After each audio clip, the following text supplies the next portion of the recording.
So Toyota Corolla tayo kabayan. Katulad nito kabayan, oh. Repair to siya kabayan ha, repair. So saka ako ang gumawa nito kabayan, saka ko natanggalin yung bumper. I-repair ko tong alignment na to ng fender, yung kanya, yung panel niya. So paluin ko doon sa loob para labas to. Kasi ito pasok to siya kabayan eh. So para ang technique, hindi ko muna tanggalin to, pati yung retainer sa loob. Paluin ko muna tong fender, yung fender panel para lalabas. Tapos saka na ako mag primer, body filler. Kasi repair din to siguro. Tapos yung tingnan mo kabayan, oh, bago yan. Tingnan natin dito kung alignment dito. So okay lang naman dito yung alignment. So ito lang, kailangan paluin palabas para tingnan mo dikit to. Kasi pumasok to dito eh. Pag palabas natin yan, tingnan natin yung alignment dito. Pag okay na, okay na. So ganun na kasimple. Hindi ko muna tanggalin to kasi magbabase tayo sa alignment. Pinaka-importante yan kabayan.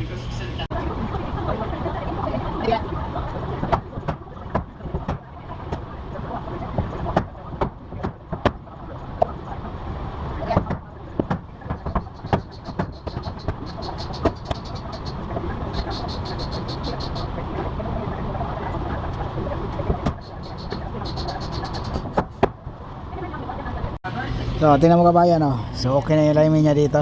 Pero isiting natin yung bagong taillight para sigurado. Tapos yan, oh. Labas na.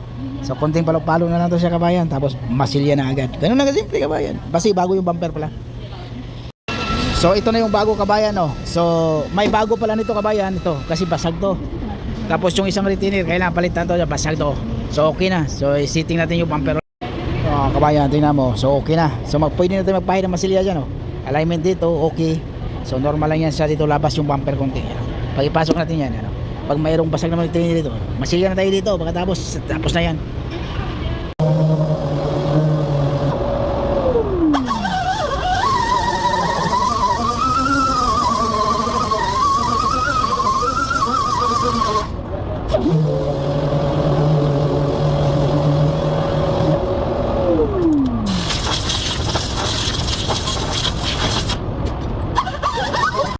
So ito kabayan, ito yung sinasabi ng kabayan na ito, niliha ko dito hanggang dito. Pero ito, wala nang linya to kabayan.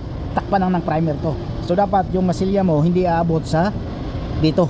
Hindi aabot sa may pintura. Hindi aabot kahit pa lihain mo ng kunti yan. Hindi dapat aabot yung masilya mo dito. Kasi yun ang sabi nila, pag yung masilyahan mo dito kabayan, katulad nito, yan oh. Naliha yan, masilyahan mo dito, mayroong kuan yan eh, mayroong effect yan siya sa masilya mo. May side effect. So dapat hanggang sa bakal ka lang. Hanggang sa bakal ka lang magmasilya. Yun ang bago ngayon na patakaran. So hindi ka dapat aabot dito. Kahit naliha yan na maliit, yung katulad yan, maliit na 80, naliha mo yan, hindi dapat lang may masilya dyan. Kaya kailangan labas bakal talaga ang masilya. Yan ang bagong patakaran ngayon. So kabayan, tapos na kabayan, masilihan kabayan, hindi ko lang na-video kabayan. Tapos i-primer na natin yan. Okay? So ito kabayan, ready natin i-primer ng UV. UV natin kabayan, maliit lang din sa kabayan. Yan. Tapos yung mga hindi naliha, tirahin natin ganito, scratch bright para didikit yung primer. So saan yung naliha, ayun lang. Tapos linisan natin ulit, tapos bugahan natin ng primer.